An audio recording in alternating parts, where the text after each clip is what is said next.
Hello everyone, welcome back to the channel. Today we're going to be talking about the strange, brutal lives of plague doctors in the 17th century. From performing intense operations with no medical training to the abhorrent methods used to cure the Black Plague, the following story is not for the weak. Before we get started, please consider subscribing, but only if you really enjoy my content. This first segment will walk you through a day in the life as a plague doctor, then afterwards we'll talk more about the facts. The church bells are ringing again. Not the cheerful peals that once called people to morning prayer, but the slow, mournful tolls that have become the heartbeat of your city. One ring for each soul lost in the night. You've stopped counting after 30.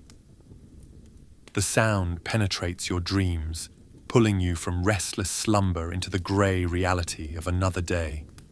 Your eyes open in the dim light filtering through the oiled cloth that covers your window. The fabric keeps out the worst of the miasma, or so you hope. The morning air is thick and heavy, carrying with it the scents that have become your constant companions. Smoke from the purifying fires, the sharp tang of vinegar, and underneath it all, that sweet, sick smell of decay that no amount of herbs can mask. Your small room above the apothecary shop is sparse, a narrow bed with a straw mattress that rustles with every movement, a wooden chest for your few belongings, and a table cluttered with the tools of your grim trade. Glass vials catch the weak light, filled with tinctures and potions that promise much but deliver little. Dried herbs hang from the rafters, their aromatic presence a small comfort against the horror that waits outside. You swing your legs over the edge of the bed, feeling the cold wooden floor beneath your feet. Your body protests the movement, muscles sore from yesterday's rounds, joints stiff from the damp that seeps into everything in this cursed city. How many stairs did you climb yesterday? How many beds did you lean over? How many dying hands did you refuse to hold, maintaining that careful distance that might mean the difference between life and death? The smell never leaves you now. It's worked its way into your skin, your hair, seeming to seep into your very bones. You've tried everything to wash it away. Strong vinegar, rose water, even the expensive soap from the East that the merchant's widow gave you in payment. Nothing works. You carry death's perfume with you always now, a constant reminder of what you've become. In the cracked mirror propped against the wall, you barely recognize yourself. Your face has taken on the gaunt look common to all who work closely with the plague. Dark circles rim your eyes. When did you last sleep deeply, without dreams of buboes and burning bodies? Your cheeks are hollow from the meager diet and constant stress. Your hair, once thick and lustrous, now hangs limp and dull. You've aged years in the months since taking this position. The water in your washing basin is cold, having sat through the night. You splash it on your face anyway, gasping at the shock of it. The cold helps wake you fully, drives away the last vestiges of dreams you'd rather not remember. You wash methodically. Face, neck, hands, arms. Some say frequent washing helps prevent the plague. Others claim it opens the pores to infection. You no longer know what to believe, but the ritual of cleansing brings a small measure of comfort.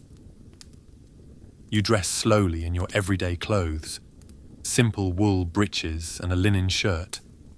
These will be covered soon enough by your protective costume, but for now, you can pretend to be just another citizen preparing for the day. The fabric feels rough against your skin, chafing at places rubbed raw by yesterday's leather costume. You've developed sores where the straps dig in, wounds that never quite heal before being reopened. Your breakfast waits on the table, left by the apothecary's wife, who pities you enough to ensure you eat but fears you too much to deliver it in person. A heel of bread, hard but not yet mouldy. A small piece of cheese, carefully wrapped in cloth. A cup of watered wine, the alcohol said to fortify the body against disease. You eat standing by the window, looking out at the street below. Even at this early hour, the city shows signs of its sickness. 3 bodies lie in the street, wrapped hastily in stained sheets.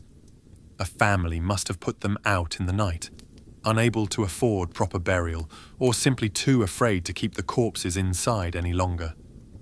A dog sniffs at one of the bundles until someone throws a stone, driving it away. You make a mental note of the location. The death carts will need to know. A woman hurries past, her face covered with a cloth soaked in vinegar. She clutches a small bundle. Food, perhaps, or medicine for a sick family member. She walks in the middle of the street, avoiding the buildings as if the plague might reach out from doorways to claim her. Her eyes dart nervously, and when she sees you watching from your window, she crosses herself and quickens her pace. You chew the bread slowly, forcing yourself to swallow despite the tightness in your throat. Food has become merely fuel, something to keep your body functioning for another day. You can't remember the last time you enjoyed a meal, savoured flavours, ate in companionship with others. Those simple pleasures belong to a different world, one that the plague has swept away. When you can delay no longer, you begin preparing for the day's work. First, you check your equipment, laying each piece out on the bed. The leather must be examined for cracks or wear. A single breach in your protective shell could mean death. You run your fingers along every seam, checking the wax coating, looking for any signs of deterioration. Your costume has become more familiar to you than your own clothes. You know every crease in the leather, every spot where the wax has worn thin, every strap and buckle. This is your armor against an invisible enemy, and like any soldier, you maintain it with obsessive care. The ritual of dressing begins with the leather breeches. They're stiff with wax and sweat, creaking as you pull them on. The wax coating has yellowed with age and use, giving the leather an unhealthy, jaundiced appearance. You fasten them carefully, making sure there are no gaps at the waist where your shirt will tuck in. Next comes the leather shirt, equally stiff and unwieldy. You've learned to put it on in a specific way. Arms first, then pulling it over your head, careful not to crack the wax coating. It settles on your shoulders like a yoke, the weight already oppressive. You can feel sweat beginning to form beneath the impermeable surface, though the morning is still cool. The long leather coat comes next, your primary defense against the miasma. It reaches nearly to your ankles, made of thick cowhide treated with multiple layers of wax. The surface has taken on a mottled appearance, darker where sweat has soaked through from the inside, lighter where the wax has been recently reapplied. It smells of tallow and vinegar and something else, something you don't want to identify. You fasten the coat with thick leather straps, pulling each one tight. The coat must be sealed against your body, no gaps where disease might enter. The straps dig into your chest and waist, restricting your breathing, but you've learned to work despite the discomfort. Better to be uncomfortable than dead. The gloves extend past your elbows, made of the finest leather you could afford. You'd saved for months to buy them, knowing that your hands would be closest to danger. They're beginning to show wear now. Small cracks at the knuckles where the leather flexes stains that won't wash out no matter how much vinegar you use. But they've served you well, these gloves. How many infected bodies have they touched? How many buboes have they examined? and still your hands remain healthy. You pull on the boots next, tall and sturdy, also heavily waxed. Your feet will be swimming in sweat within the hour, but the alternative, letting the filth of the streets touch your skin, is unthinkable. You've seen too many cases where the infections seem to enter through small cuts on the feet and legs.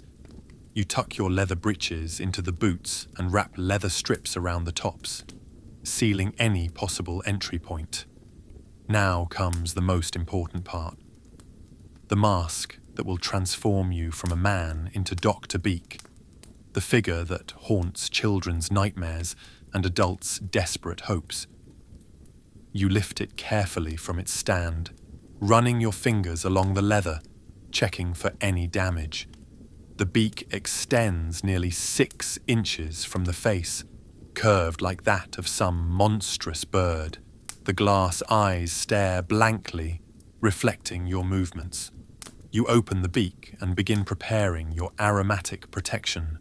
From various jars and boxes, you gather your ingredients: dried rose petals, their scent long faded but still believed to purify the air; carnation and lavender, traditional protections against disease; mint and rue, sharp scents that might cut through the miasma; cloves, imported at great expense from the far Indies; cinnamon bark, crumbled between your fingers. You add more exotic ingredients, things the apothecary swears by: a small piece of theriac, that ancient cure-all made from dozens of ingredients, including viper's flesh; crushed amber, said to have protective properties; a tiny amount of ground unicorn horn, actually narwhal tusk, but you paid unicorn prices for it; even a small piece of dried toad, which some claim draws poison to itself. You pack the mixture carefully into the beak, creating layers of different scents and textures. At the very tip, you place a small sponge soaked in strong vinegar. The fumes make your eyes water even from a distance, but vinegar is one of the few things that seems to have any real effect against the plague's spread. Some doctors prefer to use urine, claiming its stronger protection, but you haven't yet become that desperate. With the beak filled, you lift the mask to your face. The weight of it settles on your shoulders, the leather straps pulling tight against the back of your head. You adjust the glass eyes until you can see clearly through them. The world takes on a strange quality through the thick glass. Distances become hard to judge. Peripheral vision disappears. You've learned to turn your whole head to look at things, moving carefully to avoid bumping into furniture or door frames. Your first breath through the mask is always difficult. The air must pass through all those herbs and that vinegar-soaked sponge, making each inhalation an effort. The scents mix in your nostrils: sweet roses battling sharp vinegar, spicy cloves overwhelming delicate lavender. It's not pleasant, but it's better than breathing in the raw stench of plague. The mask changes your voice, making it muffled and strange. You practice speaking a few words, getting used to the echo of your own breath inside the leather beak. Patients often have trouble understanding you, requiring you to speak slowly and clearly, repeating yourself frequently. It adds to the otherworldly quality of your appearance. Death's herald, who speaks in whispers and echoes. The final piece is the wide-brimmed leather hat, which you place carefully over the mask. It serves multiple purposes, protecting you from sun and rain during long days outside, clearly identifying you as a plague doctor from a distance, and adding to the imposing appearance that keeps panicked crowds at bay. The hat is one of your newer pieces of equipment, the brim still stiff and properly shaped. You take your cane from beside the door, a simple wooden stick about 4 feet long with a leather-wrapped handle. This will be your primary tool today, your extended hand in a world where touch means death. You've grown skilled with it over the months, able to lift blankets, move limbs, even take a pulse by pressing the tip against a patient's wrist. The wood is stained now, darkened by use and exposure to things best not contemplated. Before leaving your room, you pause at the small shrine in the corner. It's a modest thing, a wooden cross carved by a local craftsman, a small figure of St. Roch showing his plague sore, a stub of beeswax candle. You light the candle with shaking hands, watching the flame flicker in the dim morning light. The prayers come automatically now, worn smooth by daily repetition. You pray for protection, for wisdom, for strength to face another day. You pray for your patients, those suffering souls you can't save. You pray for forgiveness for your failures, for the times you've turned away from reaching hands, for the children you've watched die while maintaining your professional distance. Most of all, you pray for an end, to the plague, to the suffering, to this nightmare existence. The wax drips onto your gloved fingers as you pray, but you barely feel it through the thick leather. When did you last feel anything with real sensitivity? Your world has become muffled, distanced, experienced through layers of protective material. Even prayer feels removed, as if God himself is kept at arm's length by your costume. You descend the narrow stairs carefully, the leather creaking with each movement. The apothecary is already at work in his shop below, grinding something in his great mortar. The rhythmic scrape of pestle against stone is oddly soothing, a sound of normal life persisting despite everything. He looks up as you pass but doesn't speak. What words could suffice? He provides your herbs and collects his payment. You bring him stories of death and requests for more supplies. It's a business relationship, nothing more. The door to the street sticks, swollen with the perpetual damp. You have to shoulder it open, your costume making the movement awkward. The morning air hits you like a physical blow, even filtered through your mask. The city's sickness has a presence, a weight that presses down on everything. The street stretches before you, cobblestones slick with morning dew and less pleasant substances. The gutters run with filth, human waste, animal droppings, the runoff from 1,000 chamber pots emptied from windows. The city's attempts at sanitation have broken down completely. There aren't enough healthy men to clear the streets, and those who remain have more pressing concerns than cleanliness. You begin your rounds, following the list provided by the City Council. 23 houses today, scattered across different parishes. The list is written in the clerk's careful hand, each address followed by notes. Merchant family, 5 souls. Widow with 3 children, labourers, number unknown. Just words on paper, soon to become faces, suffering, death. Your cane clicks against the cobblestones as you walk, a rhythmic sound that announces your approach. People react to your presence in different ways. Some flee immediately, pressing themselves against buildings or ducking into alleyways. Others approach cautiously, desperate for news of available treatments or empty beds in the pest houses. Most simply stare, their faces mixing fear and fascination.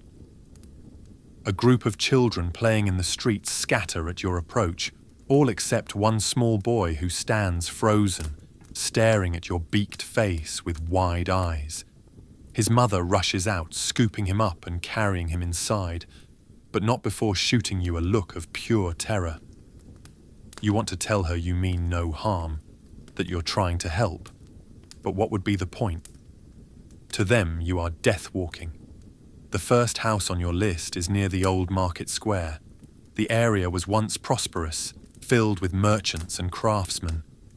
Now half the shops are abandoned, their owners fled or dead.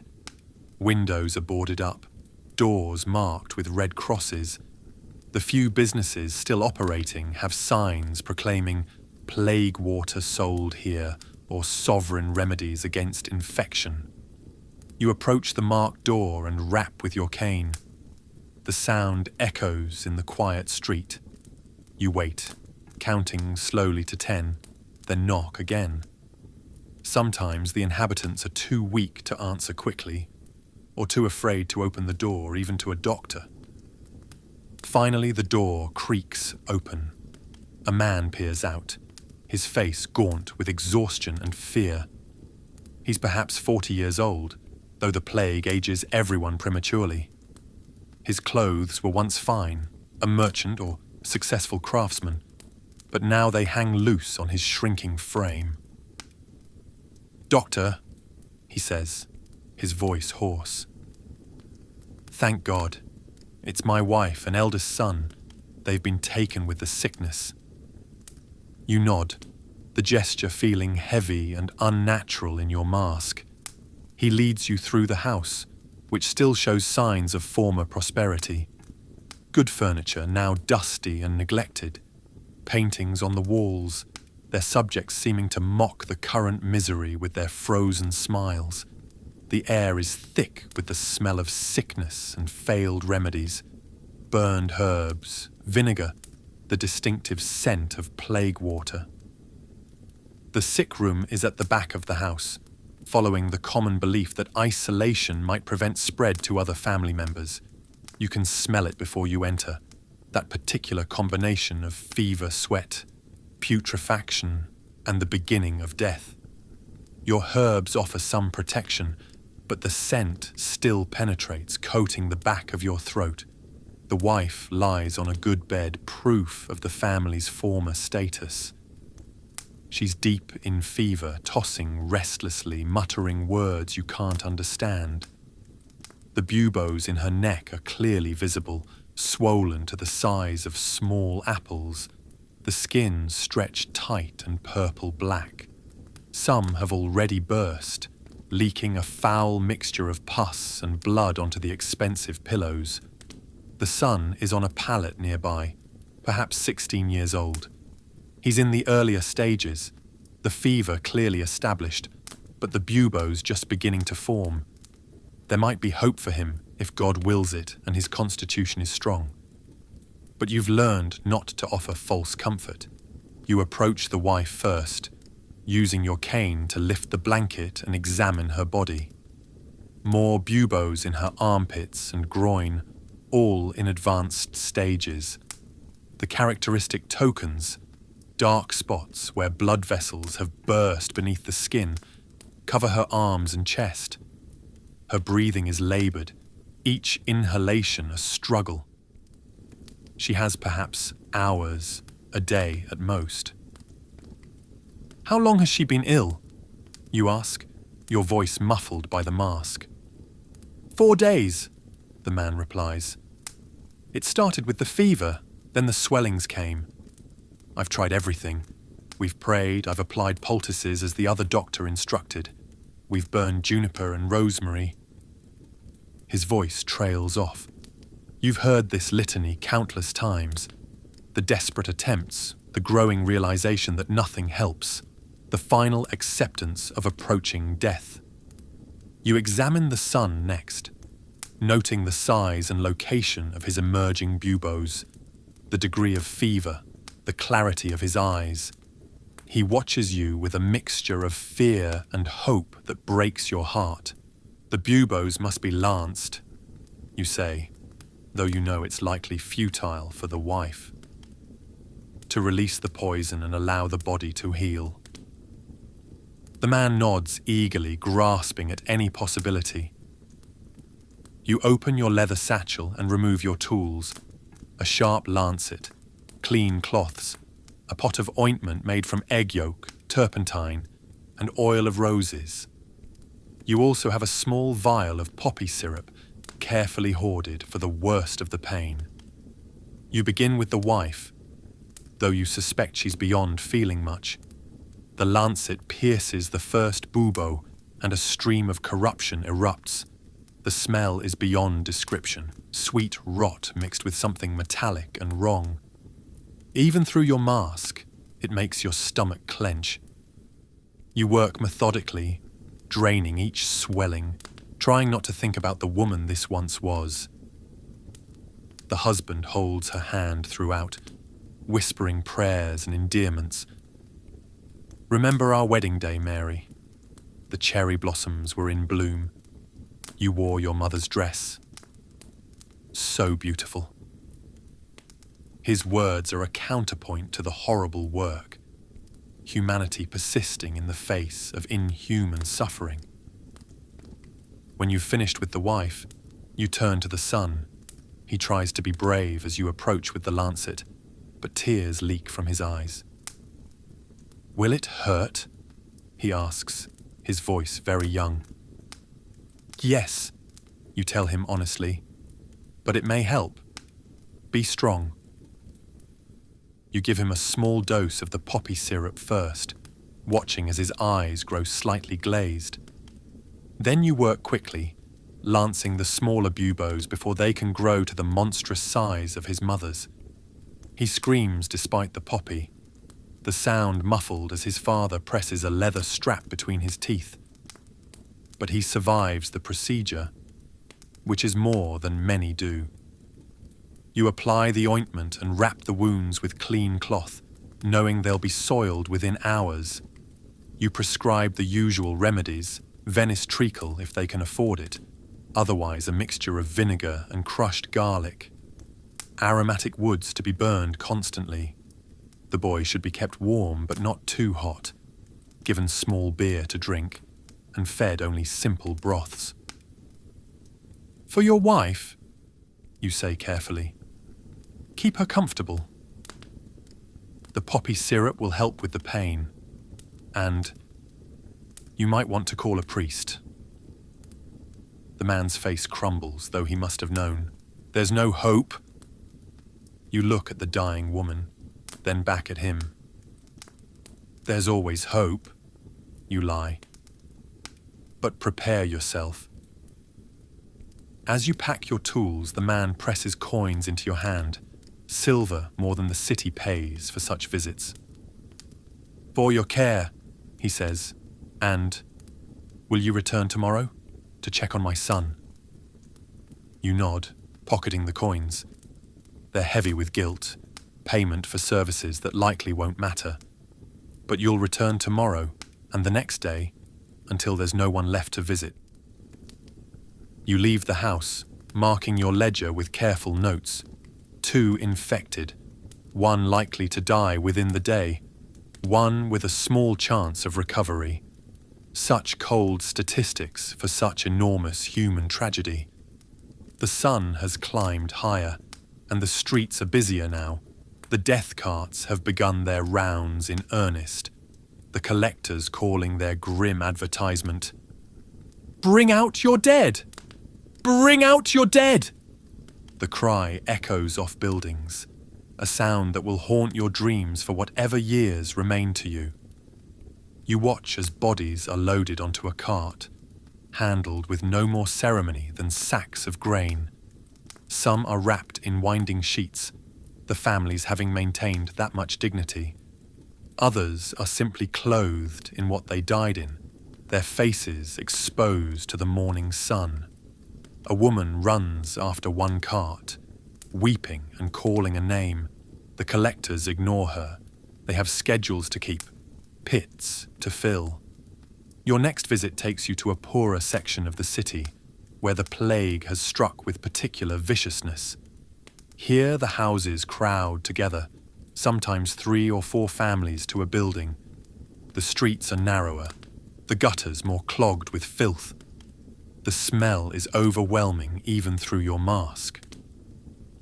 You find the address, a narrow building squeezed between a closed bakery and an abandoned cobbler's shop. The door stands slightly open, never a good sign. You push it wider with your cane and call out, "Plague doctor, I'm here to help." No response. You enter cautiously, your eyes adjusting to the gloom. The lower room is empty save for rough furniture and the detritus of hasty packing. The family might have fled, though where would they go? Every city for miles has closed its gates to refugees. You climb the narrow stairs, testing each step.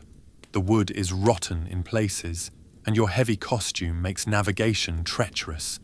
The smell grows stronger as you ascend. Death, certainly, but how old? You find them in the upper room. A family of 5, all dead, probably for 2 or 3 days. The parents lie in the bed, their arms around 2 small children.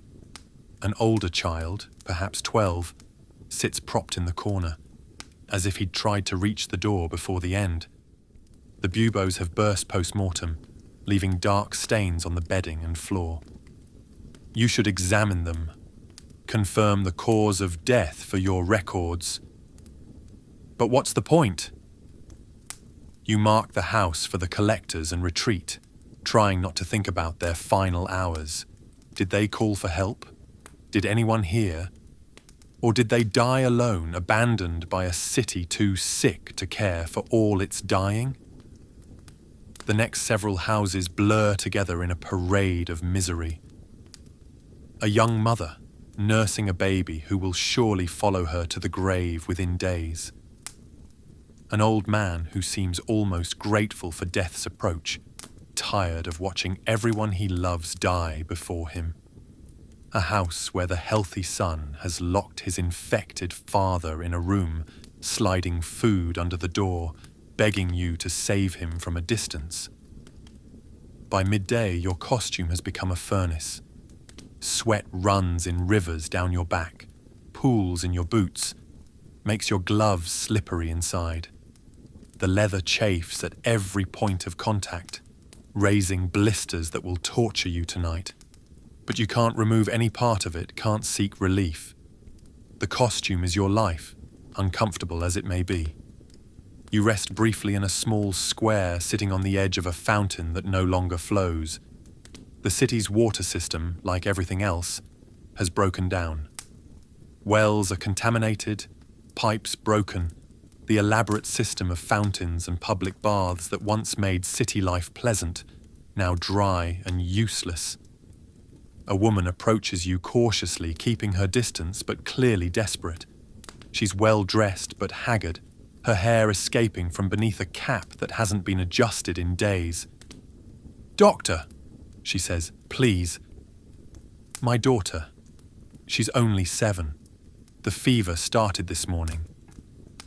Is there anything?" You look at her through your glass eyes, seeing the desperation every parent shows. "Where do you live?" you ask. She gives an address not on your list, in a wealthy district that has its own plague doctors. But what difference do districts make to death?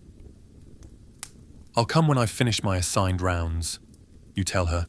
Keep her cool with damp cloths, burn juniper in her room, give her small beer with honey if she'll take it, and pray. She nods frantically, pressing a gold coin into your hand before hurrying away. You watch her go, knowing you'll likely find a dead child when you finally make it to her house. 7 years old? The same age as... No, don't think about personal things. That life is gone, buried with so many others. The afternoon brings more of the same. House after house, patient after patient. Your movements become mechanical. Enter, examine, prescribe, leave. The faces blur together into a universal mask of suffering. You stop seeing individuals and see only symptoms, stages of disease, numbers for your ledger. At one house, you're greeted by screaming. A man has gone mad with fever, convinced that demons are crawling from his buboes. His family has tied him to the bed, but he strains against the ropes, foam flying from his lips as he shrieks about hellfire and punishment. You prescribe strong poppy syrup, enough to quiet him permanently.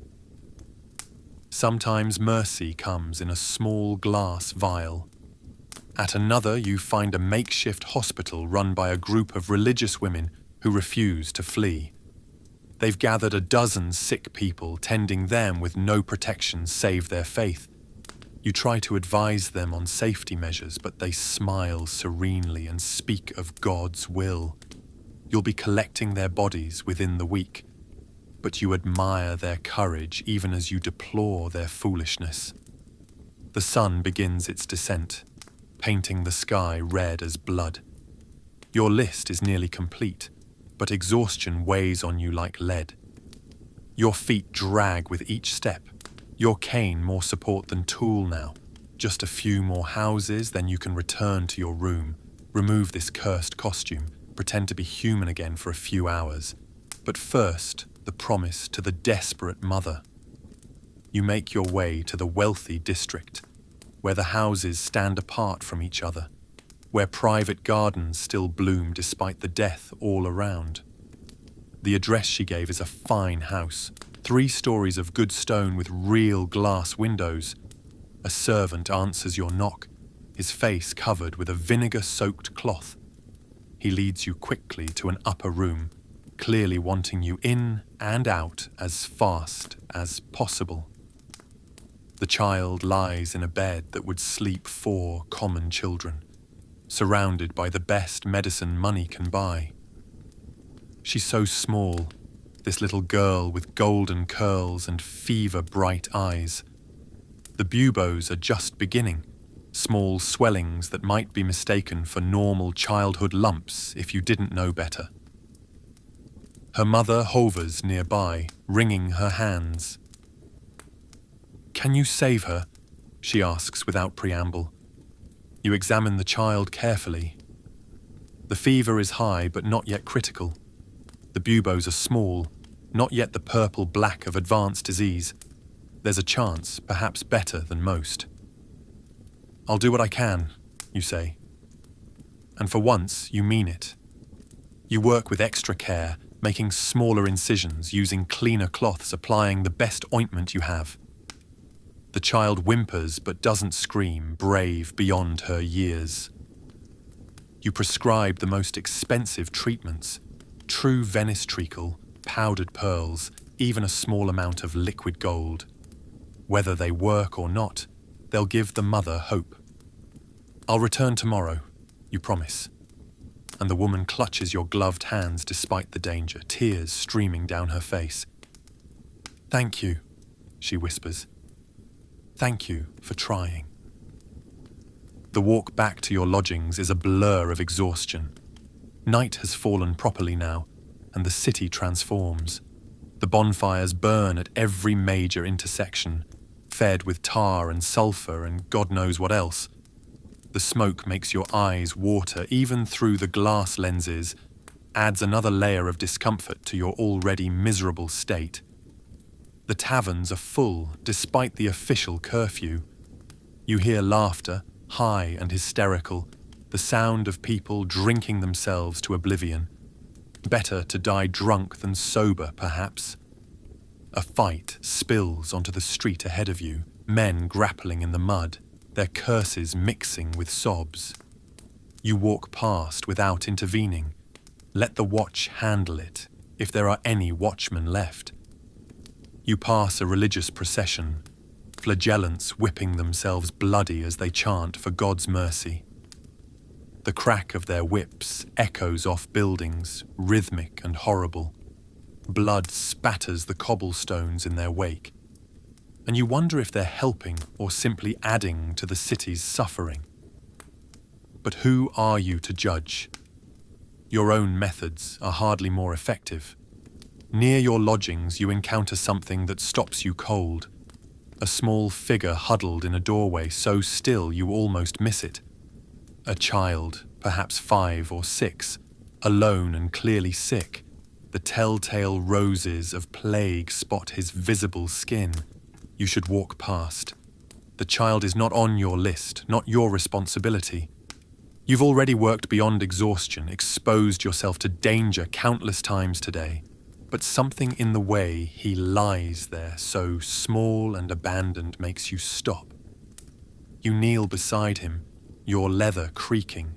He's burning with fever but conscious, his eyes tracking your movement with a mixture of fear and hope. "Where are your parents, child?" you ask gently. "Gone," he whispers.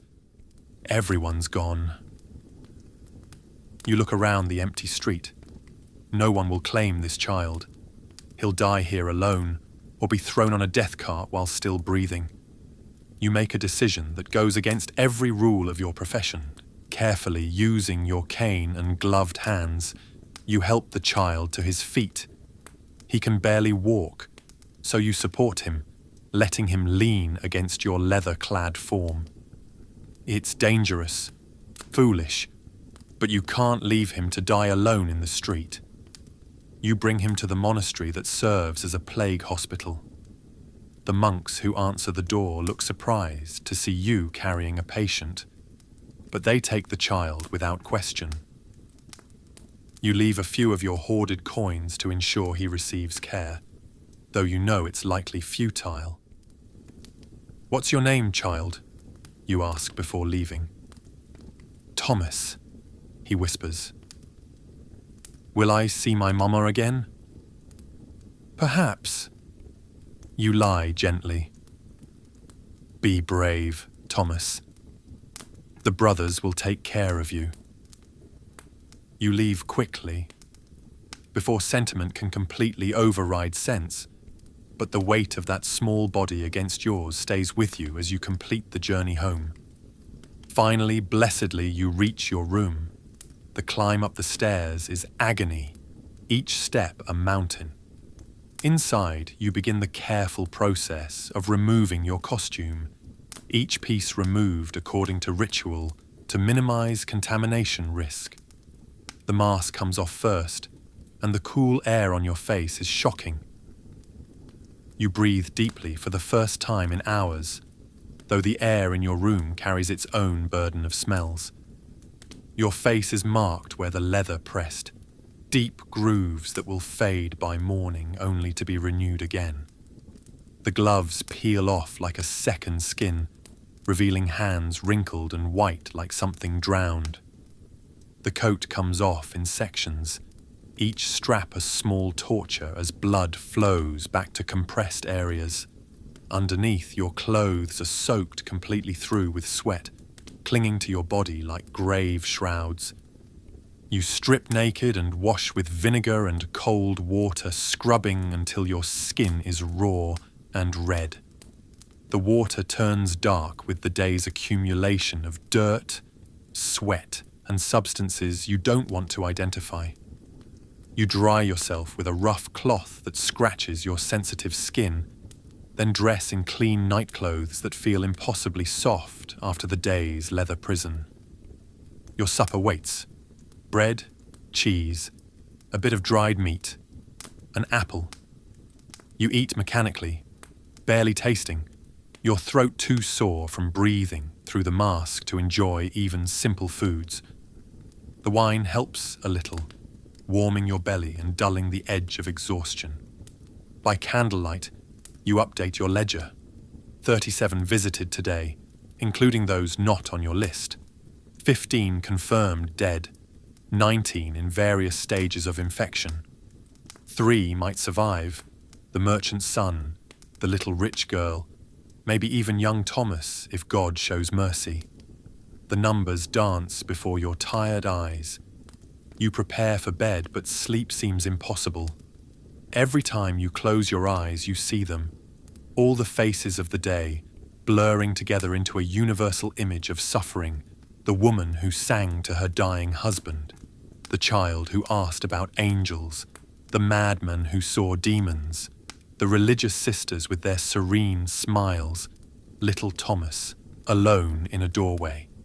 You lie in your narrow bed, listening to the night sounds of a dying city.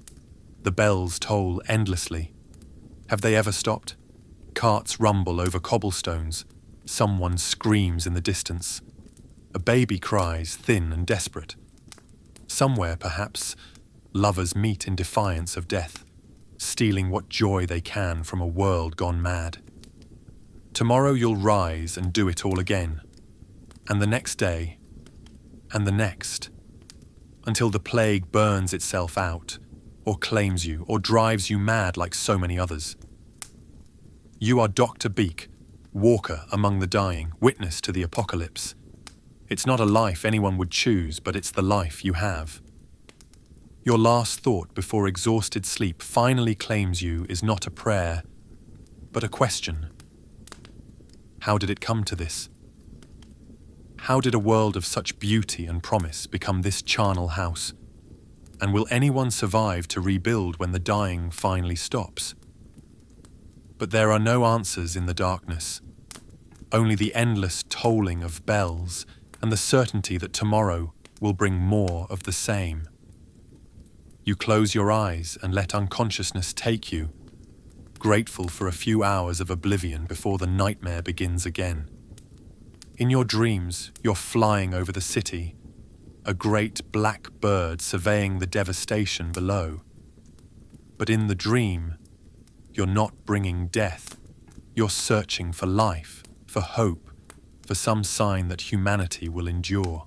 And somewhere in those twisting streets, among the funeral pyres and death carts, you find it. A child's laughter, a couple dancing, a flower growing through a crack in the cobblestones. It's not much, but it's enough to make tomorrow bearable. The bells continue to toll as you sink deeper into sleep, counting out the dead, marking time until dawn brings another day in the life of a plague doctor. You turn and walk away, ignoring the preacher's continued shouts. But his words follow you. The Doctor Death walks among us. Mark how the plague follows in his wake. The walk back to your lodgings takes you through the craftsman's quarter, once the pride of the city. The workshops that used to ring with hammers and saws now stand silent. Through one open doorway, you glimpse furniture half-finished, tools abandoned mid-task. The craftsman fled or died, leaving his life's work to rot. A few workshops still operate. Through one window, you see a coffin maker working by lamplight, his movements quick and efficient. Business is good for him, though he takes no joy in it. His face is grim as he planes another pine board smooth. Simple coffins now, no time for elaborate carving or decoration. The dead are lucky to get wood at all. Many are buried in nothing but their shrouds. Next door, a woman sits in her doorway sewing shrouds from cheap cloth. Her fingers fly over the fabric, hemming with practiced speed. She looks up as you pass, nods slightly, a recognition between those who serve the dead. Her pile of completed shrouds is tall. By morning, it will be gone, and she'll begin again. You pass the old bathhouse, closed by city ordinance. Some believe bathing opens the pores to disease, though you've noticed that cleaner households seem to fare slightly better. The building stands empty now, its elaborate pools dry, the furnaces that once heated water cold and dead. Rats scurry in and out through broken doors. You make another note in your ledger about locations that need clearing. The Church of St. Margaret looms ahead, its doors standing open, candles flicker within, and you hear the low murmur of prayer. Despite the late hour, despite the danger of crowds, people still gather to seek God's comfort. You pause at the entrance, looking in. The priest is young. The old one died months ago. He stands before a congregation of perhaps 30 souls, all carefully spaced apart. Some wear masks of cloth soaked in vinegar. Others hold nosegays of flowers to their faces. All look haunted, desperate, seeking answers the young priest can't provide. "We must not despair," he's saying, his voice thin but determined. "Though we walk through the valley of the shadow of death, we shall fear no evil. God is with us, even in this darkness." A woman in the congregation begins to sob. Others take up the sound until the church fills with weeping. The priest continues, raising his voice above the grief. Our loved ones who have gone before us are free from suffering. They rest in God's embrace, waiting for that day when we shall all be reunited in paradise. Pretty words, but you've seen too much to take comfort in them. Where was God's embrace for the children who died screaming? For the mothers who watched their babies waste away? For the men who went mad with fever, dying without even knowing their own names? If God is present in this plague, he hides himself well. Still, you don't grudge these people their faith. Whatever gets them through the night, whatever gives them strength to face another day. You've seen faith work miracles, not of healing, but of courage. The religious sisters who tend the sick without fear. The priests who give last rites to the infected. The ordinary people who choose love over safety, staying with infected family members when they could flee. You continue on, leaving the church to its sorrows. The night air is thick with smoke from the bonfires, making your eyes water even through the glass lenses. The city believes fire purifies the air, so they burn constantly. Tar, sulfur, anything that produces heavy smoke. Whether it helps is debatable, but it gives people something to do. Some action against an invisible enemy. Near your lodgings, you encounter a sight that stops you cold. A door stands open to a house you visited just 2 days ago. Then, it held a family of 6. Parents, 4 children. You'd treated the eldest boy, given them hope he might recover. Now the house is empty, marked with the red cross, but also with a new symbol, a black X that means all within have died. Through the open door, you can see furniture overturned, possessions scattered. Looters have already been here, taking anything of value. Soon the city will burn everything that remains. You close your eyes briefly, remembering the family. The father had been a baker, his hands still dusted with flour as he led you to his son. The mother had sung softly to the sick boy, an old lullaby about angels. The younger children had peeked around doorways, frightened but curious about the strange bird doctor. All gone now. Another entry for your ledger. Another set of names to add to the endless roll of the dead. How many families have you seen destroyed? How many empty houses have you marked? The numbers blur together, but sometimes, like now, individual faces break through your defenses. You force yourself to move on. Dwelling on the dead helps no one. There are still living patients who need care, families still intact who might yet be saved. You must focus on them, not on your failures. Finally, you reach your building. The apothecary's shop is dark, but a light burns in his workshop at the back. He's preparing medicines for tomorrow, grinding herbs, mixing tinctures, creating the potions that you both know are mostly useless, but which give patients hope. You should stop, check what supplies you need, but exhaustion weighs too heavily. Tomorrow is soon enough. The stairs to your room seem steeper each night. Your leather costume, heavy when you put it on this morning, now feels like mountain stones. Each step requires conscious effort, lifting feet that seem made of lead. At your door, you pause. Someone has left something, a small bundle wrapped in cloth. You prod it carefully with your cane, wary of traps or cruel jokes. But it's simply bread, still fresh, and a small pot of honey. No note, but you recognize the cloth. It's from the baker's wife 3 streets over, whose daughter you saved last month. One of your few successes. Such gestures are rare but precious. Most people flee from you in terror or curse you for failing to save their loved ones.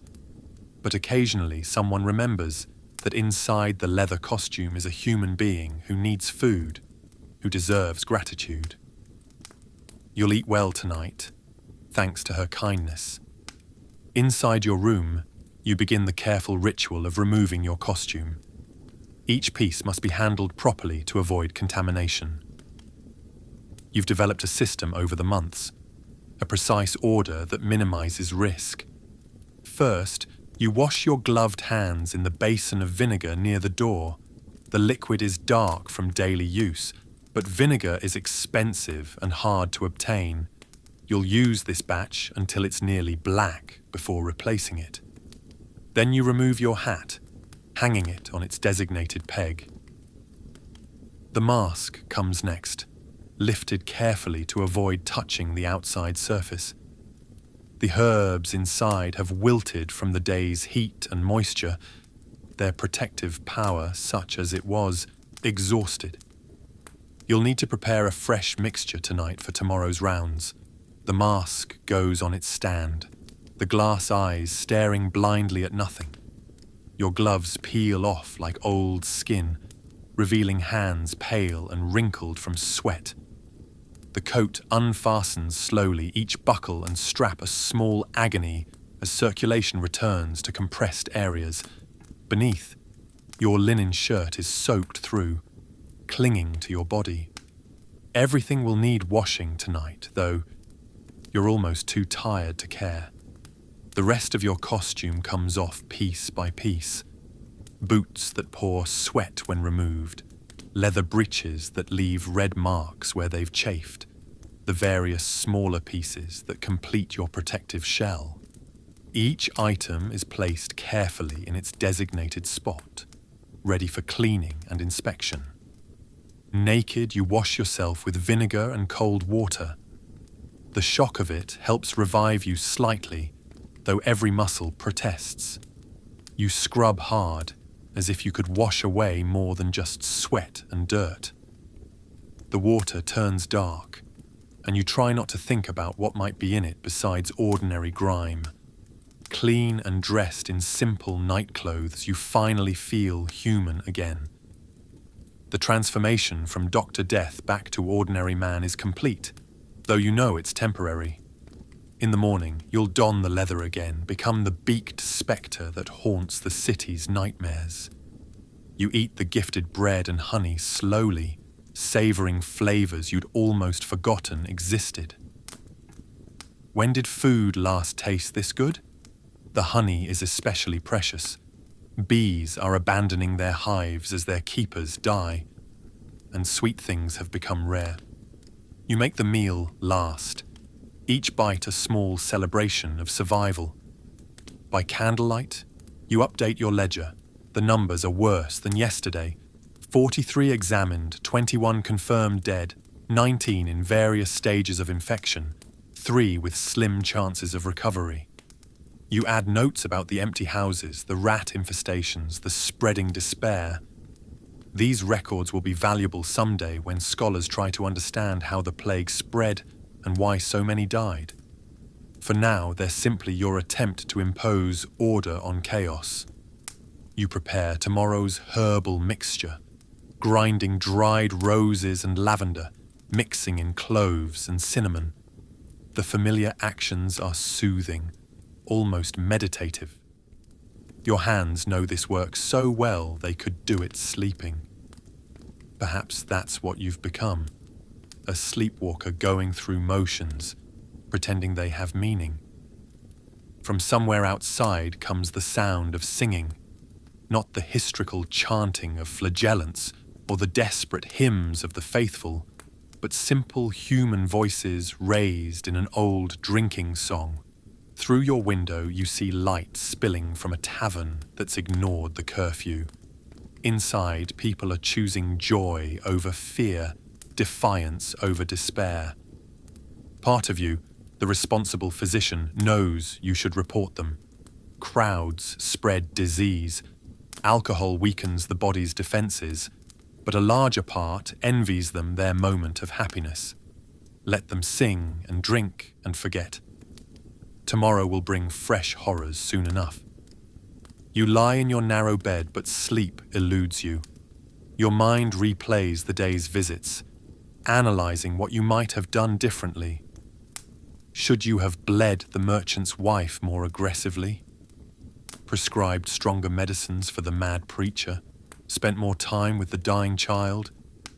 But you know these thoughts are futile. Nothing you could have done would have changed the outcomes. Your treatments are shots in the dark, based on theories that make sense but have no real foundation. You're playing an elaborate charade and everyone knows it. But what else is there to do? Let the sick die without even the pretense of care? Through your thin walls you hear your neighbours, a family of 5 squeezed into a room smaller than yours. The parents whisper urgently, probably discussing whether to flee the city. Many have already left, bribing guards or sneaking out through breaches in the walls. They head for the countryside, believing rural air healthier than the city's miasma. You've seen the proclamations warning against flight. Those caught leaving without permission face imprisonment or worse, but you understand the impulse. If you had family to protect, wouldn't you try to get them to safety? Though safety is an illusion, the plague has already spread to the countryside, carried by the very refugees fleeing it. The baby next door begins to cry, a thin wail that speaks of hunger or discomfort. You listen as the mother tries to soothe it, her voice exhausted but tender. How many orphans will this plague create? The city has already established special houses for parentless children, but they fill as quickly as they're opened. You think of young Thomas, the boy you found in the doorway. Did he survive the night? The monks at the plague hospital are overwhelmed, able to provide only the most basic care, but at least he didn't die alone in the street. That's something, however small. Memory takes you back to your life before this calling. Were you always destined for this work, or did circumstances force it upon you? You remember studying medicine with such hope, believing knowledge could conquer disease. Your masters spoke confidently of humours and treatments, of the body's mysteries yielding to learned investigation. How naive you were. The plague has shown the emptiness of medical pretensions. All your learning, all your theories, all your treatments, worthless against this invisible enemy. You're no better than the old women selling charms, the priests offering prayers, the flagellants offering blood. All of you are blind men fighting shadows. Yet you continue. Every morning you rise, put on your costume, walk into houses of death. Why? Pride? Duty? Simple habit? Or is it something deeper, a stubborn refusal to surrender to despair? As long as you keep working, keep trying, keep recording, you maintain some pretense that humanity hasn't completely collapsed. The city bells begin their late-night tolling. You count automatically. 15, 16, 17. Fewer than this morning, but still too many. Each toll represents a life ended, a family destroyed, a small piece of the city's soul torn away.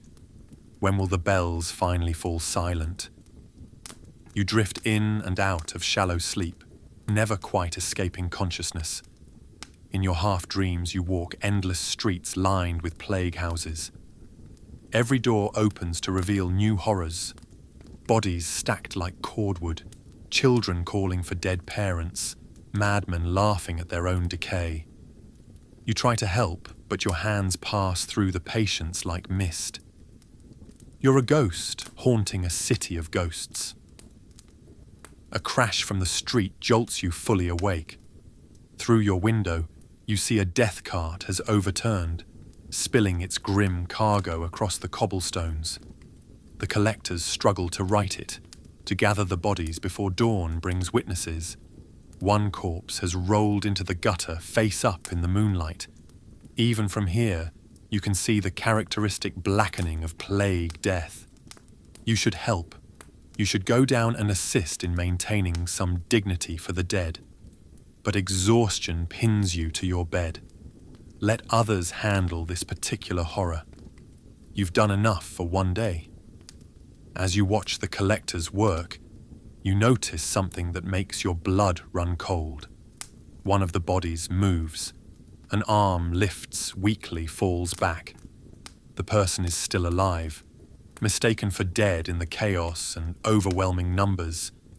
You see the collectors notice too, see them pause in discussion. They lift the living person along with the dead, loading them onto the righted cart. You want to shout, to protest this murder by neglect, but you understand their terrible logic. The person is nearly dead, will certainly die soon. Stopping to provide care would delay the collection, leaving more bodies to putrefy in the streets. In times of plague, individual mercy yields to collective necessity. Still, the sight haunts you as you return to your bed. How many have been buried alive, too weak to protest their fate?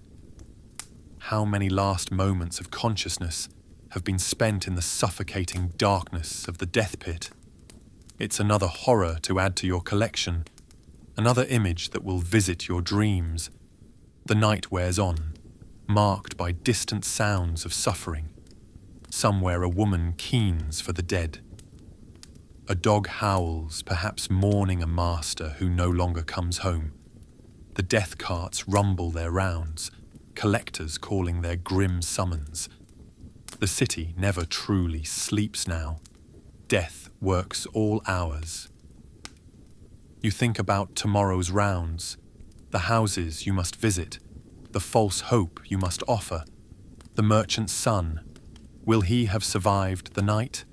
The little rich girl with golden curls, will her wealth buy her a miracle? All the others whose faces already blur together. What fresh horrors await in their sick rooms? And what of you? How long before the plague finds a gap in your defenses? You've been lucky so far, but luck is a finite resource in times like these. Perhaps tomorrow you'll feel the first fever. Perhaps next week you'll discover a swelling in your neck. Perhaps you'll die as so many of your colleagues have, drowning in your own blood while dressed in the costume meant to protect you. The thought should terrify you, but you're too tired for fear. Death has become too familiar, too constant to inspire proper dread. When it comes for you, it will find you ready, not eager, but accepting. What else is there to do? But not tomorrow. Tomorrow you'll rise again, perform your ablutions, don your leather armor, and walk out to face another day of futile battle against an unbeatable enemy. You'll lance buboes that will only fill again, prescribe medicines that don't work, offer comfort where no comfort exists. You'll do it because someone must, because giving up would mean admitting total defeat. The candle by your bedside gutters, casting dancing shadows on the walls. In the moving darkness, you can almost see them. All the patients you've failed to save. They don't accuse or blame.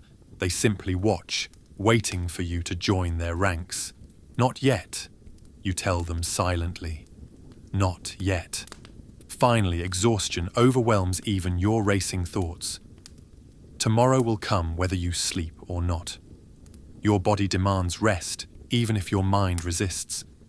You close your eyes, seeking whatever oblivion the night might offer. In your dreams, you're not a plague doctor, but an ordinary physician in ordinary times.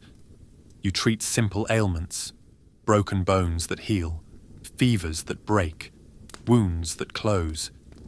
Your patients recover and thank you. Children grow to adulthood. The old die peacefully in their beds after full lives. It's a beautiful dream, and part of you knows it's a dream, but you cling to it anyway. The bells continue to toll as you sleep, counting out the night's harvest of death. But in your dream, they're wedding bells, celebration bells, the joyful pealing of a world where plague is just a word in history books. You sleep, and for a few precious hours, you're free from the weight of your calling. Dawn comes too soon, bringing with it the return of responsibility. But for now, in these last moments of night, you rest. Tomorrow's horrors can wait a little longer. Part 2. The World of the Plague Doctor. Now let me tell you more about these strange figures who walked through history's darkest hours. The Plague Doctor, that beaked phantom who haunted the nightmares of medieval and Renaissance Europe, was more than just a frightening image. They were real people who chose to face unimaginable horror with the crude tools available to them. Their story is one of courage and ignorance, dedication and desperation, humanity struggling against a disaster it couldn't understand. To truly comprehend the world of the Plague Doctor, we must first understand the catastrophe that created them. The Black Death didn't simply appear one day and vanish the next. When it first arrived in Europe in October 1347, carried on 12 Genoese trading ships that docked in the Sicilian port of Messina, it brought with it a horror beyond imagination. The sailors aboard those ships were dying or already dead, their bodies covered in mysterious black boils that oozed blood and pus. The authorities ordered the ships to leave the harbour, but it was too late. The plague had found its foothold in Europe. What followed was one of the most devastating pandemics in human history. The disease spread like wildfire across the continent, following trade routes and carried by the fleas that lived on rats. But people of the time knew nothing of this. They saw only that death came swiftly and seemingly randomly, striking down the young and old, rich and poor, righteous and sinner alike. Within months, the plague had spread from Sicily throughout Italy into France, Spain, Portugal, and England. By 1348, it had reached Germany and Scandinavia. By 1351, it had swept through Russia. In just 5 years, the Black Death killed between 75 and 200 million people, perhaps half of Europe's entire population. Some areas were hit even harder. In the English countryside, entire villages were wiped out, leaving only empty houses and untended fields. In the Italian city-states, so many died that the living couldn't bury them fast enough. But understanding the Plague Doctor means understanding that this wasn't a single event. The plague became endemic in Europe, returning again and again in waves that continued for centuries. Each new outbreak brought fresh terror to communities that had barely recovered from the last. Major outbreaks struck in 1361, the Children's Plague, that particularly targeted the young, 1369, 1374 to 1375, 1400, 1438 to 1439, 1456-1457, 1464-1466, 1481-1485, 1500-1503, 1518-1531, 1544-1548, 1563-1566, 1573-1588, 1596-1599, 1602-1611, 1623-1640, 1644-1654, and finally the Great Plague of London in 1665-1666. Each outbreak was a fresh apocalypse, and with each return, cities and towns struggled to find ways to combat the disease. It was from this recurring nightmare that the profession of plague doctor emerged, born not from ancient tradition but from desperate necessity. The earliest plague doctors weren't the beaked figures we recognize today. During the initial outbreak of 1347 to 1351, cities simply recruited whatever medical practitioners they could find or coerce into treating plague victims. These were often regular physicians who either couldn't afford to flee or were bound by contracts to remain.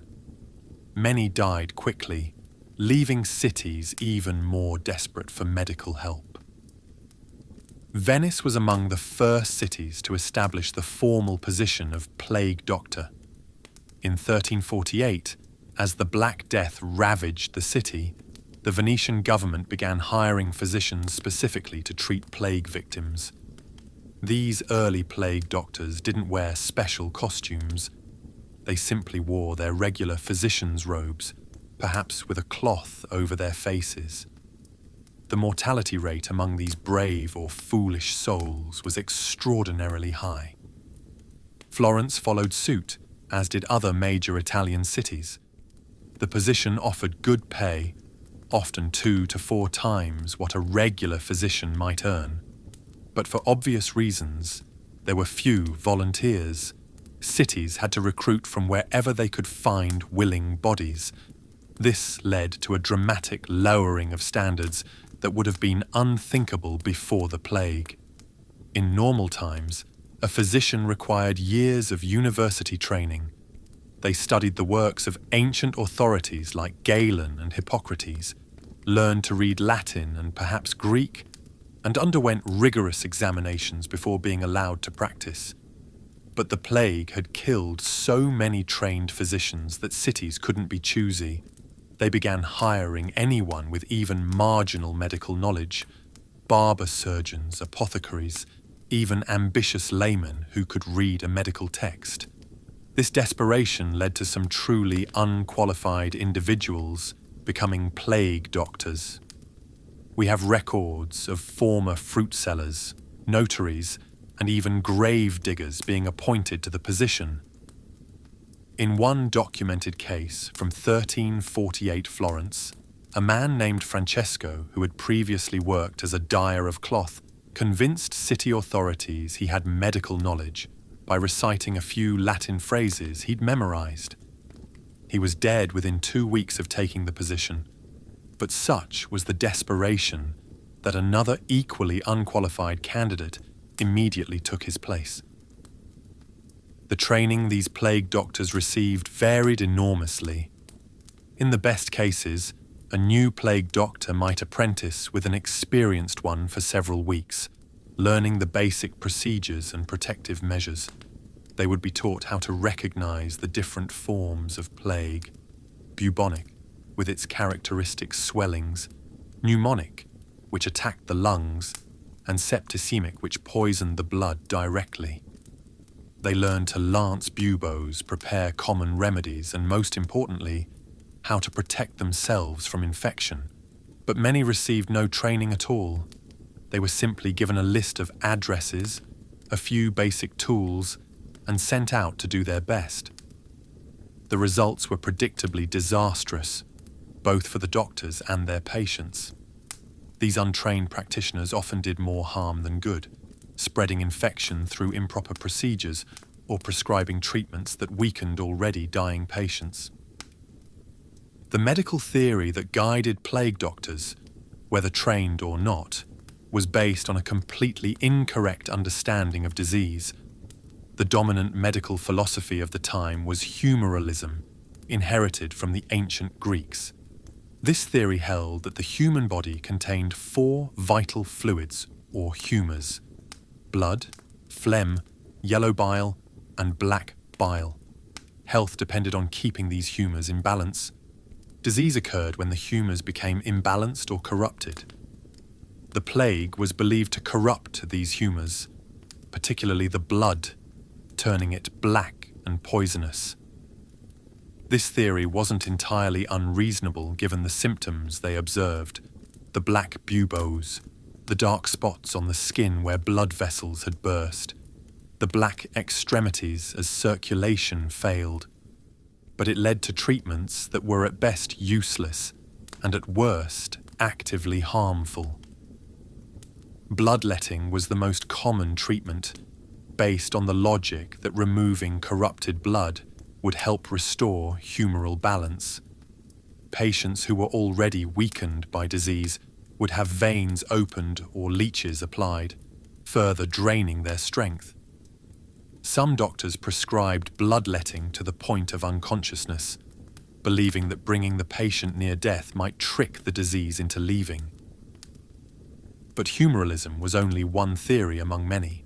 The most widespread belief was in miasma, the idea that disease was spread by corrupted or poisonous air. This theory made a certain observational sense. Plague was associated with filthy conditions, with the stench of death and decay. Cities that stank the worst seemed to suffer the most. The correlation between bad smells and disease was clear, even if the causation was completely misunderstood. The miasma theory shaped every aspect of how plague was fought. Cities burned bonfires of aromatic woods, hoping the smoke would purify the air. Citizens carried pouches of sweet-smelling herbs or held flower petals to their noses when walking through infected areas. Homes were fumigated with burning sulfur or juniper. Vinegar was splashed liberally on everything, its sharp smell thought to cut through the poisonous miasma. This belief in bad air as the source of infection directly led to the development of the plague doctor's distinctive costume. The famous beaked mask didn't appear immediately. It evolved over time as doctors searched for better ways to protect themselves from the supposedly poisonous air. The full plague doctor costume, as we know it, was designed in 1619 by Charles Delorme, chief physician to King Louis XIII of France. Delorme was not just any doctor. He had served 3 French kings and was considered one of the finest medical minds of his time. His design was based on the best scientific understanding available, which makes its strangeness all the more poignant. The mask was the costume's most distinctive feature. Made of leather, it covered the entire face with glass openings for the eyes and a long curved beak extending 6 to 8 inches from the face. This beak wasn't mere decoration.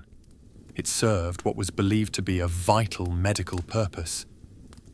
The hollow beak was filled with aromatic substances thought to purify the air before it reached the doctor's nostrils.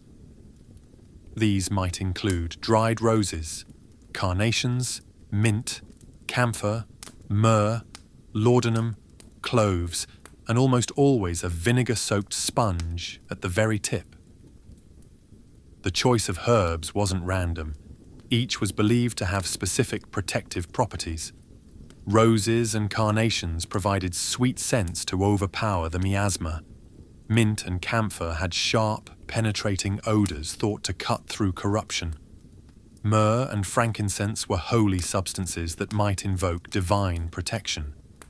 Some doctors added their own special ingredients: crushed amber, powdered emeralds, even dried viper flesh or unicorn horn, usually narwhal tusk. The glass eyes of the mask served multiple purposes. They protected the doctor's eyes from the poisonous miasma, but red glass was often preferred as red was thought to ward off evil and disease. The glass also created a barrier between the doctor and patient, adding to the alien, otherworldly appearance that kept panicked crowds at bay. The long waxed leather coat was equally important. It created an impermeable barrier between the doctor and the outside world, preventing the miasma from reaching the skin. The coat was typically made from Moroccan leather or Levantine leather, specially treated with multiple layers of wax. This made it incredibly hot and uncomfortable to wear, but also genuinely protective, though not for the reasons they believed.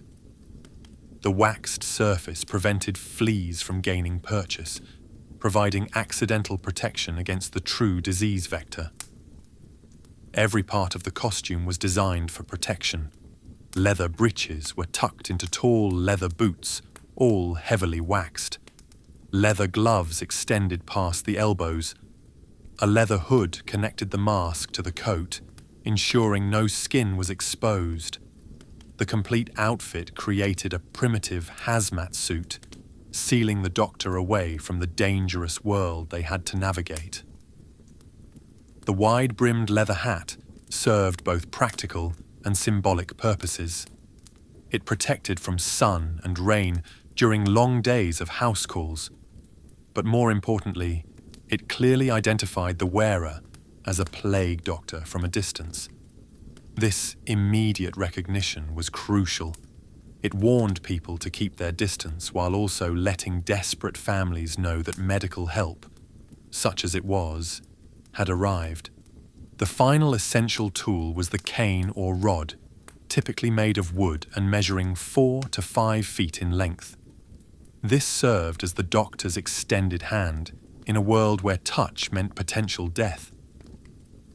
The cane could lift bedsheets and clothing, point to areas of concern, and even take a pulse by pressing against the wrist. Some canes had special attachments, hooks for lifting, pointed ends for surgical procedures, or hollow compartments for carrying medicines. But the cane served other purposes too. It could be used to maintain distance from desperate patients or angry family members. In some cities, plague doctors were required to use their canes to keep people at least 6 feet away, an early form of social distancing. The cane also became a symbol of authority. A plague doctor could use it to direct the removal of bodies, order houses to be quarantined, or command right-of-way through crowded streets. The treatments these costume doctors provided ranged from the merely ineffective to the actively harmful. Lancing buboes was the most common surgical intervention. The doctor would use a sharp knife to pierce the swollen lymph nodes, allowing the pus and blood to drain. The operation was excruciatingly painful and performed without anesthesia beyond perhaps strong wine or poppy syrup. While draining the buboes might have provided temporary relief from pressure, it created open wounds susceptible to secondary infection. The pharmacopoeia available to plague doctors was extensive and almost universally useless. Venice treacle, or theriac, was the most famous cure-all. This ancient remedy could contain over 70 ingredients, including viper's flesh, opium, cinnamon, pepper, myrrh, frankincense, and dozens of herbs. Preparing true theriac took months and was ruinously expensive. Cheaper versions proliferated, often containing little more than honey and random herbs. For wealthy patients, plague doctors prescribed treatments that seem absurd to modern eyes. Powdered unicorn horn, usually narwhal tusk, rhinoceros horn, or even fossilized mammoth ivory, was mixed with wine and sold for astronomical prices. Crushed pearls, emeralds, and sapphires were consumed based on the belief that precious substances must have healing properties. Liquid gold was prescribed for the very wealthy, though it provided nothing but very expensive urine. Poorer patients received cheaper but no more effective treatments. They might be told to eat crushed eggshells for their calcium, drink their own urine for its supposed purifying properties, or consume clay or dirt.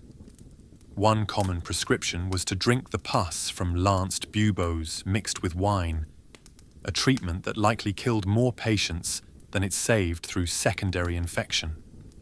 The doctrine of signatures led to peculiar remedies. This belief held that God had marked everything in nature with a sign indicating its medicinal purpose. Plants with yellow flowers were used for jaundice. Red plants treated blood disorders. The brain-shaped walnut was prescribed for head ailments. Lungwort, with its spotted leaves resembling diseased lungs, was used for respiratory plague symptoms. Animal-based treatments were common and bizarre. The most famous was the vicary of young pigeons or chickens. A live bird would have its rear end plucked of feathers and placed against the patient's buboes. The warmth of the bird was thought to draw out the poison. When the bird died, which happened quickly, it was replaced with another. Wealthy patients might go through dozens of birds in a single treatment session. Some doctors recommended surrounding patients with strong smells to counteract the poisonous miasma. These might range from pleasant, flowers, perfumes, aromatic herbs, to revolting, human excrement, rotting meat, urine. The theory was that strong smells would either drive away the miasma or prevent it from entering the body. Patients might be fumigated with smoke from burning herbs, bathed in vinegar or urine, or covered in mercury-based ointments that caused severe poisoning. Supernatural remedies abounded. Patients wore amulets inscribed with magical words or symbols. The word abracadabra, written in a declining triangle, removing one letter per line until only A remained, was a popular protective charm. Some doctors prescribed specific prayers to be recited a certain number of times per day. Others recommended pilgrimages to holy sites, though travel often spread the disease further. The position of plague doctor, despite its dangers, could be quite lucrative. Cities paid well, understanding that without good compensation, no one would take the job. A plague doctor's salary might be 2 to 4 times that of a regular physician. In Venice in 1348, plague doctors were paid 30 florins per month, a fortune at a time when a skilled craftsman might earn 30 florins in a year. Beyond their salary, plague doctors could charge additional fees to wealthy patients. They also made money selling remedies, protective amulets, and written medical advice. Some supplemented their income by witnessing wills, a service in high demand during plague outbreaks, or performing autopsies on behalf of city authorities trying to understand the disease. The contracts plague doctors signed were detailed and often restrictive. A typical contract specified that the doctor must visit all plague patients who requested help, regardless of ability to pay, provide treatment according to accepted medical practice, maintain accurate records of the sick and dead, report daily to city authorities on the plague's progress, perform autopsies when requested, remain in the city for the duration of the outbreak, live in provided quarters, usually isolated from the general population, not treat non-plague patients to prevent disease spread, wear the prescribed protective costume at all times when on duty. In return, the city provided generous salary paid monthly, housing, though usually isolated, food and wine rations, protection from violence. Plague doctors were sometimes attacked by desperate or angry citizens. A guarantee of payment even if the doctor became ill. Provisions for the doctor's family if he died in service. Some contracts included unusual clauses. In one case from 1479 Pavia, the plague doctor was required to carry a white stick at all times to warn people of his approach. Another contract from 1516 Edinburgh specified that the doctor must ring a bell while walking through the streets, similar to the requirement for lepers. A contract from 1656 Rome stated that if the doctor fled the city before the outbreak ended, he would be subject to execution. The risks of being a plague doctor were enormous. Despite their protective costume, many contracted the disease and died. We don't have exact statistics, but contemporary accounts suggest the mortality rate was extremely high. The city of Orvieto went through 6 plague doctors during the outbreak of 1348 alone. Barcelona lost 4 plague doctors in a single month during the 1651 outbreak. Beyond physical danger, plague doctors faced severe psychological and social challenges. They lived isolated lives, shunned by society, even as they provided essential services. Many were required to live outside city walls when not on duty, in special quarters designated for those who worked with the infected. They couldn't attend social gatherings, religious services, or markets. Some cities required them to undergo quarantine periods after treating patients before they could interact with healthy citizens. The psychological toll was immense. Plague doctors witnessed human suffering on an unimaginable scale. They watched children die in agony, saw entire families wiped out, walked through neighborhoods that had become open-air morgues. Many turned to alcohol or opium to cope with the horror. Others became deeply religious, viewing their work as a form of martyrdom. Some simply went mad from the strain. We have several first-hand accounts from plague doctors that reveal their mental state. One doctor in 1576, Venice, wrote, "I am become like unto a ghost, neither living nor dead. The healthy flee from me in terror while the sick grasp at my robes in desperation. I walk between two worlds and belong to neither."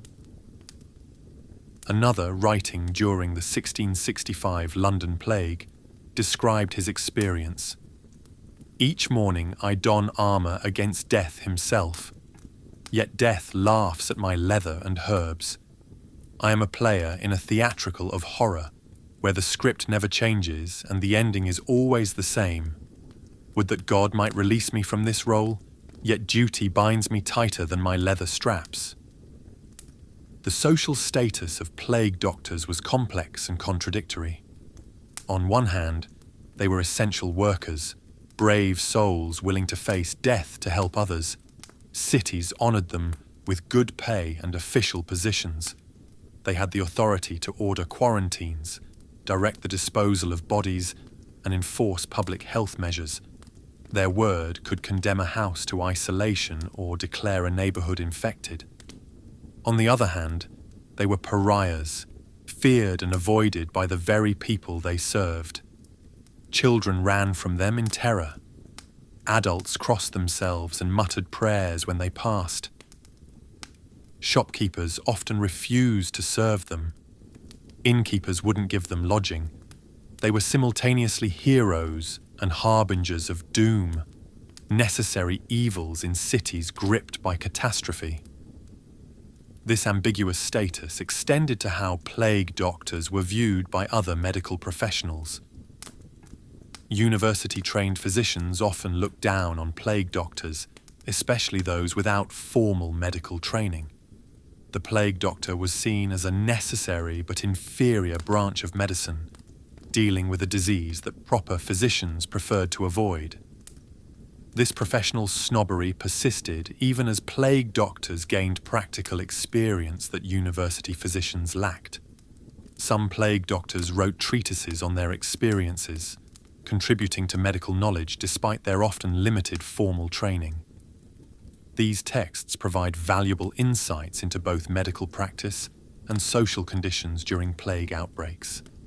They describe symptoms in detail, track the progression of disease, and sometimes note patterns that wouldn't be fully understood for centuries. For instance, several plague doctors noted that the disease seemed to follow trade routes and was associated with the arrival of ships or caravans.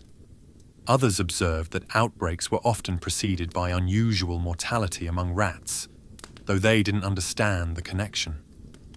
Some noticed that certain preventive measures seemed more effective than others: quarantine of the sick, burning of contaminated goods, and maintenance of cleaner conditions in hospitals. The plague doctor also served important administrative functions beyond medical treatment.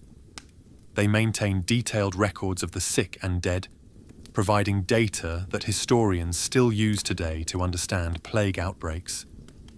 These records, known as bills of mortality, tracked not just numbers, but often included information about symptoms, duration of illness, and treatments attempted.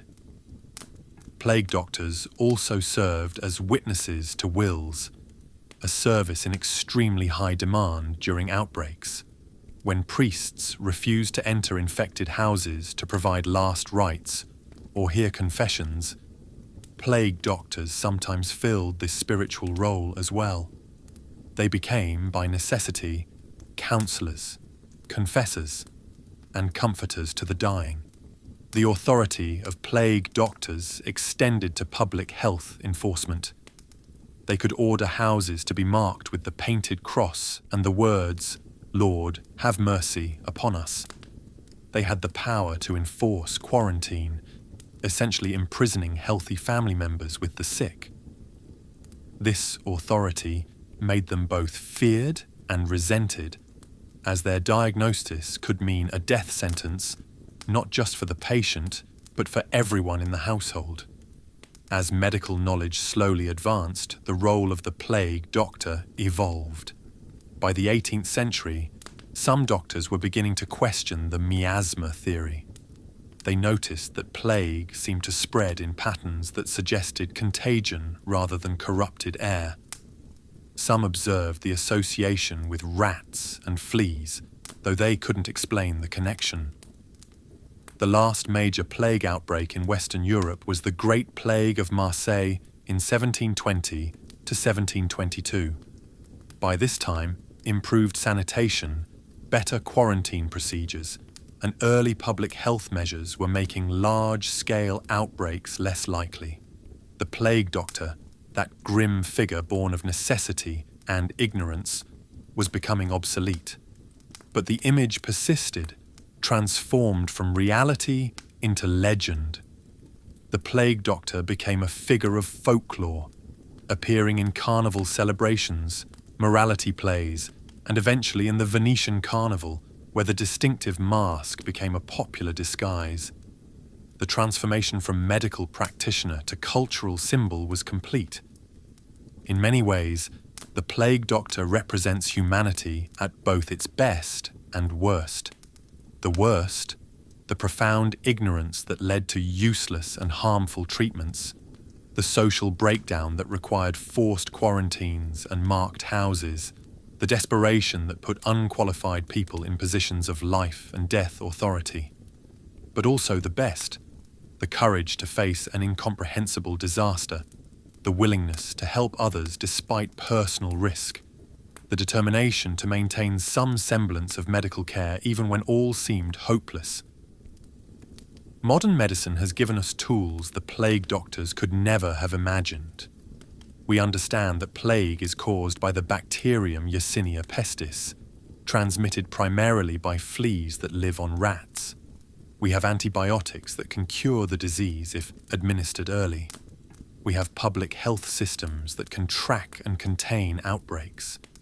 The terror that once gripped entire continents at the word plague has largely faded in developed nations. Yet plague hasn't disappeared entirely.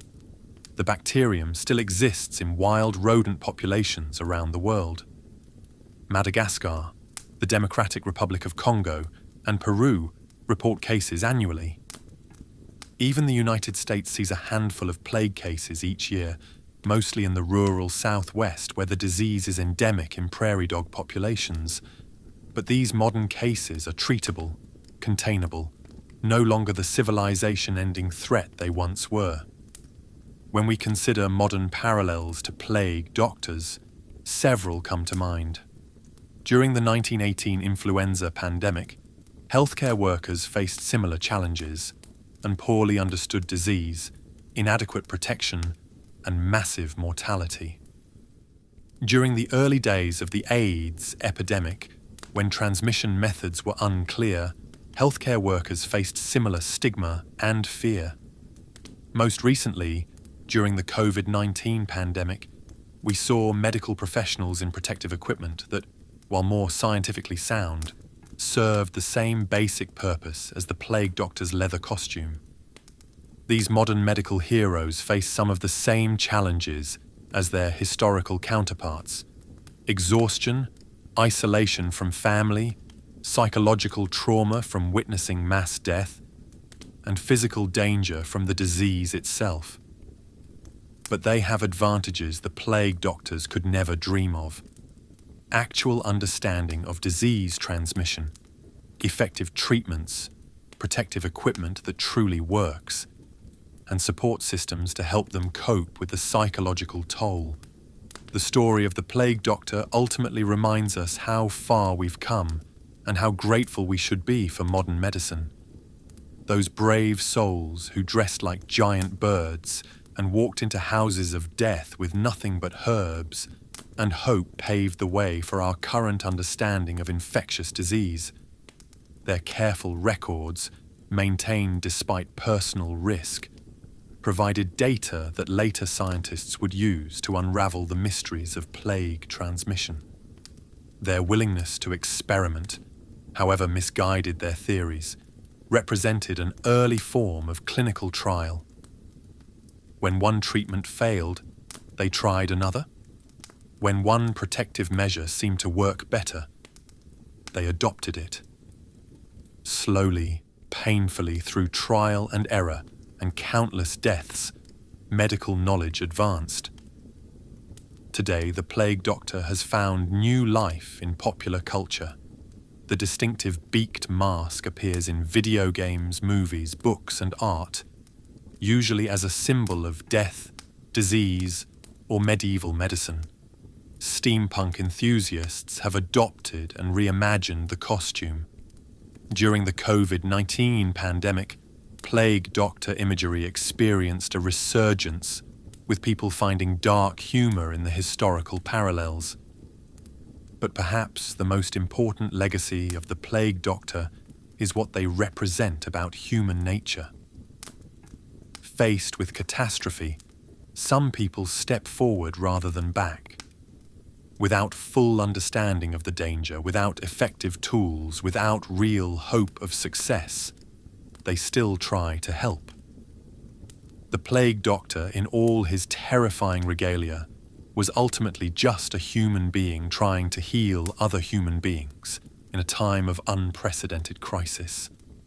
The costume that made them figures of nightmare also made them symbols of hope. When that beaked figure appeared at your door, it meant that society hadn't completely abandoned you. Someone still cared enough to try, however futilely. In cities where death had become so common that bodies lay unburied in the streets, the plague doctor represented the thin thread of order holding back complete chaos. When we look at that beaked mask now, we might see different things. A reminder of medical ignorance, certainly. A symbol of how far we've come in understanding disease. A representation of the sometimes absurd lengths humans will go to in trying to protect themselves. But also a testament to human resilience, to the individuals who choose to walk toward danger when others flee. In every epidemic, in every disaster, there are those who put on whatever protective gear is available and do what they can to help. The costume changes, the science improves, the treatments become more effective, but the human impulse remains the same. We take care of each other, even when it's dangerous, even when we don't fully understand the threat, even when our tools are inadequate to the task. The plague years shaped European civilization in profound ways. The massive death toll led to labor shortages that improved working conditions for survivors. The breakdown of traditional authorities contributed to the Renaissance and Reformation. The shared experience of catastrophe created new forms of social organization and charity. Art, literature, and culture were profoundly influenced by the omnipresence of death. And through it all, the plague doctor walked his rounds, a dark figure against darker times. Understanding the plague doctor means understanding a world very different from our own, yet one with disturbing parallels. It was a world where death was omnipresent, where medical knowledge was more likely to harm than heal, where faith and superstition battled with early scientific thinking. It was a world where cities could lose half their population in months, where children played games about death, where the smell of decay was as common as bread baking. But it was also a world where people found ways to continue living, where they fell in love despite the danger, raised families despite the uncertainty, created art despite the surrounding death, and built for the future even as the present crumbled around them. The plague doctor was part of this strange dance between death and life, fear and hope, ignorance and the desperate desire to understand and heal. We should remember too that not all plague doctors were men. While the historical record focuses predominantly on male practitioners, there were women who served in this capacity, especially in smaller communities where formal restrictions were less enforced. These women faced additional challenges, not only the danger of disease but also social censure for stepping outside traditional gender roles. Their stories are largely lost to history, but they too walked the plague-struck streets, offering what comfort they could. The children of plague doctors faced their own unique challenges. Shunned by other families who feared contamination, often forbidden from playing with other children, they grew up in isolation. Some followed their parents into medical practice, having seen firsthand both its horrors and its necessity. Others fled as far as possible from anything connected to medicine, seeking to escape the shadow of the beak. The end of the plague doctor era came not with a bang, but a whimper. As medical knowledge advanced and plague outbreaks became less frequent and less severe, the need for specialized plague doctors diminished. The last doctors to wear the full-beaked costume probably did so in the early 18th century. By then, the outfit had already begun its transformation from practical protective gear to cultural symbol. In Venice, the plague doctor mask became part of carnival tradition, its frightening visage transformed into entertainment. Street performers adopted the costume, turning fear into spectacle. The same mask that once announced death's arrival now signaled the beginning of celebration. It's a strange transformation, but perhaps a healing one, taking a symbol of humanity's darkest hours and reclaiming it for joy.